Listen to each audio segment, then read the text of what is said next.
Dès que j'ai ouvert la bouche, le ciel s'est assombri, on a lancé les dos Tensei. Je suis entouré de sales zombies, adepte du multiclonage. Dans le rap y'a que des pâles copies, j'arrive comme une invocation. J'ai atterri là, j'ai pas compris.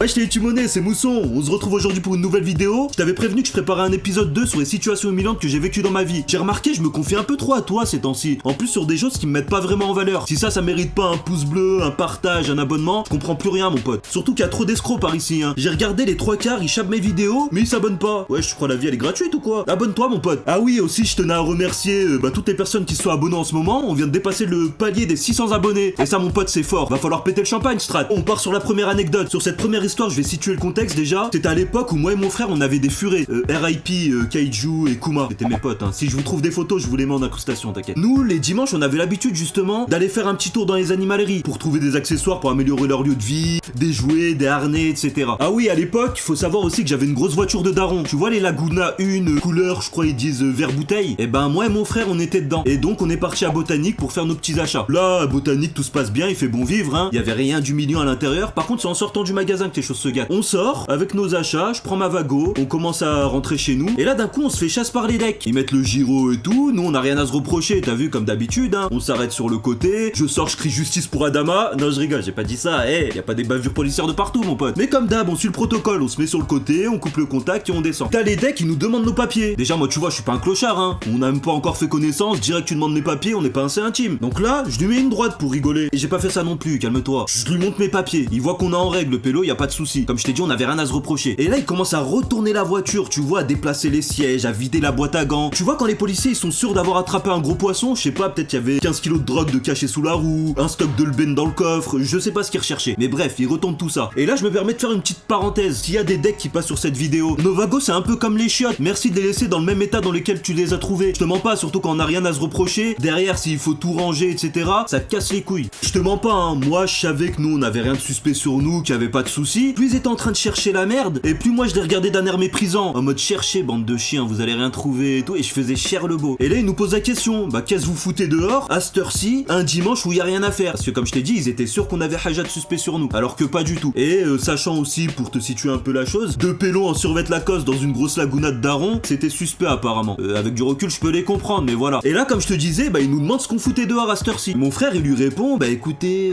on était à l'animalerie, on achetait des petits accessoires pour nos furets, on allait rentrer chez nous tranquille. Eux ils s'attendaient à une déclaration palpitante, en mode on était là en train de préparer un braco, on était cher chaud, vous êtes venus niquer le plan et tout. Alors que pas du tout frère, on faisait des trucs de bons citoyens, on était laïcs. Moi voilà, quand mon frère il leur précise qu'on était juste dans un magasin, dans une animalerie pour acheter des petits jouets pour nos animaux, je leur dis ouais tu t'y attendais pas celle-là, toi tu croyais qu'on allait faire des trucs chelous et tout, et je faisais cher le beau, je rigolais. Il prend un temps de réflexion le deck, il me regarde, et là il me sort la phrase la plus humiliante que j'ai entendue de ma vie. Déjà toi ta gueule, ta braguette elle est ouverte. Je te mens pas, sur le coup je le crois pas. T'as mon frère à côté, il s'étouffe de rire, je baisse ses yeux discrètement en direction de Gare de Vinicieux pour voir la bouche de métro elle était bien ouverte. Et là frère elle était encore plus couverte. C'était les journées portes ouvertes. J'étais en slip on dirait. Je remonte le regard, je regarde le deck et je change rien frère. Parce que moi le but c'était de pas perdre la face devant lui. C'était de lui montrer que la braguette ouverte c'était un choix artistique. C'était un truc que j'avais prévu et que c'était fait exprès. Voilà. Même si j'étais tout rouge et j'avais la hache totale. Donc ils reprennent leurs affaires, bonne journée et ils se barrent. Mon frère il explose de rire. Et là je remonte ma braguette d'une manière humiliante. C'est pas la fête des lumières hein. Les bouches de métro c'est gratuit que dans cette période. Faut arrêter. Me sentais roulé. J'ai pas dormi de la nuit, je crois, mon pote. Comme d'habitude, petite transition avant de passer à la seconde histoire. Je t'invite à t'abonner si t'es encore là, à liker et à partager. Et ouais. Pour cette deuxième situation, je vais pas te mentir. Elle est tellement chelou que même moi aujourd'hui, je peux pas t'expliquer pourquoi j'ai réagi comme ça. Je t'explique. Je sortais de chez moi, c'était un vendredi soir, sûrement pour aller me péter le bide avec un gros tacos. Et que tu me crois ou non, j'arrive à un feu, je m'arrête, parce que moi je respecte la réglementation en vigueur, mon pote. Et ouais. Et là, il y a un pélo, il ouvre ma porte, il rentre et il s'assoit côté passager. Normal. Je le chape comme ça. Et il me dit frérot, haché, pose-moi manicieux, je connais ton frère. Je chape, ouais, tu connais mon frère. Faut savoir que dans les quartiers, le je connais ton frère, ça peut te sauver de toutes les situations. Il y a un moment, tu vas te retrouver face à un juge, et là, tu vas lui dire, écoutez, pour vous prouver que je suis innocent, maître Gaston, pardon, je connais votre frère. Le pélo, là, tu vois, il va tiquer, il va te dire, bon, on le relâche, il est innocent, il connaît mon frère.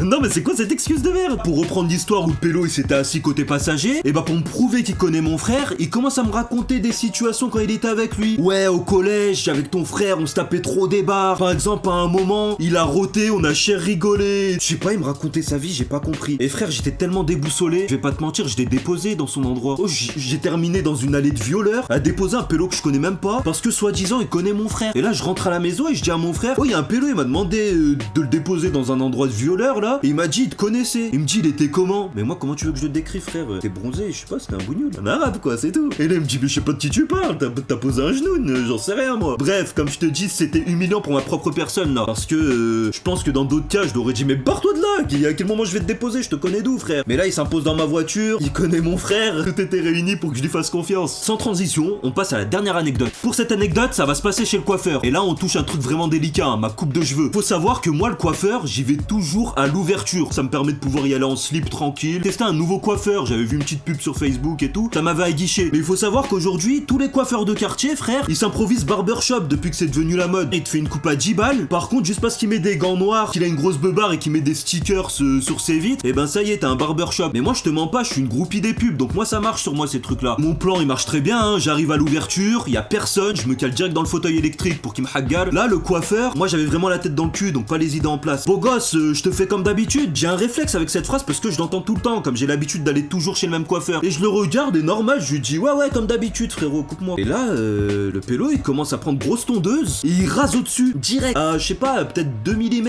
ou je sais pas quoi. Il a éclaté ma coupe en un seul geste. Là je me dis frère, que je lui ai dit comme d'habitude, il est en train de faire quoi là? Il est en train de me faire la coupe de Jules, j'étais en galère. Faut savoir que je suis un lâche, hein, je fais cher le beau, mais en vrai, devant les gens, j'arrive pas à leur dire frère, tu te m'éniques, j'arrive pas à les insulter. Donc je dis rien, j'avais la larme à l'œil, mais je le laisse faire. Donc il est en train de violer ma coupe, tranquille, hein, et pas de soucis. Et t'as vu même derrière, hein, le dégradé, il me l'a monté cher haut, frère. Tu vois comme les dégradés du bled pour ceux qui connaissent? Et bah exactement pareil. Donc j'assume, hein, moi ça me touche, mais je reste debout, j'assume jusqu'au bout. Et à la fin, il me dit psahtek beau gosse. Ça c'est la phrase aussi typique, hein, des soi-disant barbershop du bled, tu vois. Et bah moi je lui dis c'est le mec frérot, je vais payer, je t'avoue j'avais la larme à l'œil, y a pas de souci, mais je voulais chialer, je te mens pas, hein. Je lui dis à la prochaine, sachant que c'était juste une formule de politesse, mais jamais de ma vie j'allais y retourner mon pote. Et là je sors du salon et avec du recul je réfléchis et je me dis mais ouais je suis con. En fait il m'a fait une coupe hors sujet parce que le pélo il me dit je te fais comme d'habitude, mais je viens de vous dire juste avant que c'était la première fois que je rentrais dans son salon. Donc je sais pas frère, tu m'as fait le comme d'habitude de qui en fait? Le comme d'habitude de Jules? Le comme d'habitude d'un vieux qui venait tout le temps? Moi j'ai rien à voir, tu me connais pas en fait, j'ai pas compris pourquoi il m'a dit comme d'habitude. Oh,